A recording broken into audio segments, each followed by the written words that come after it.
January 7, 2026. A cold winter morning in Minneapolis. ICE agents conducted what was billed as one of the largest enforcement operations in decades. But within minutes, the routine became a tragedy that would ignite outrage across the nation.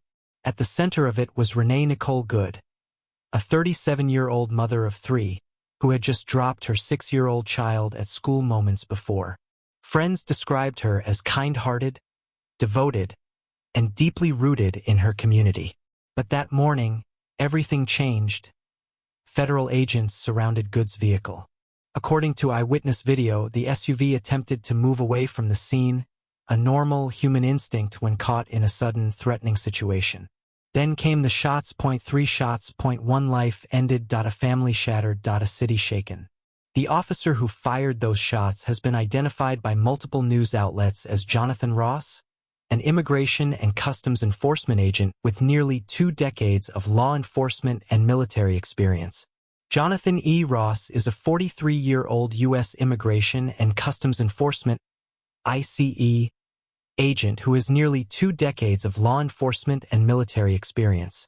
He served in the Indiana National Guard and was deployed to Iraq in 2004 to 2005, then joined the U.S. Border Patrol in 2007, where he worked in field intelligence before becoming a deportation officer with ICE in 2015. Within ICE, Ross worked in enforcement and removal operations (ERO), was part of tactical teams including the Special Response Team, and served as a firearms instructor, active shooter instructor, and team leader alongside FBI partners. He focused on fugitive operations aimed at arresting higher-value targets in the Minneapolis region. A veteran of the Iraq War and federal operations, Ross was part of a special response team, trained for high-risk situations and tactical engagement. But critics say this was not a high-risk moment.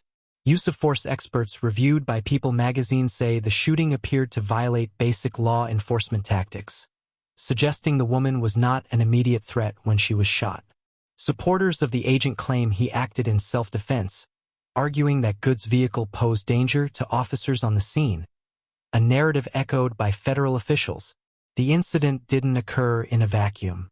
Just months earlier, Ross had been injured during another operation, dragged nearly 100 yards down the street by a fleeing vehicle after his arm became trapped inside the car. Prosecutors later convicted that driver of assault on a federal officer, and the trauma from that day has since been raised in arguments about Ross's actions in Minneapolis. But this time, there would be no numbers on a medical chart. No return from the hospital. Only a grieving partner, captured on video choking back sobs as they cried. "They shot my wife." Renee Good was pronounced dead at a local hospital.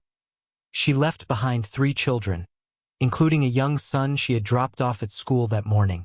Her death triggered protests in Minneapolis, drawing comparisons to past confrontations between law enforcement and civilians, and sparking a fierce debate over federal power, accountability, and justice. Minnesota leaders, including the governor and mayor, condemned the shooting and demanded transparency. Federal officials continued to defend the use of force, framing it as lawful and necessary. The FBI has taken the lead on the investigation. Local law enforcement has been largely excluded from key evidence and interviews, a decision that has deepened mistrust and inflamed public sentiment. In the end, this case is more than a headline.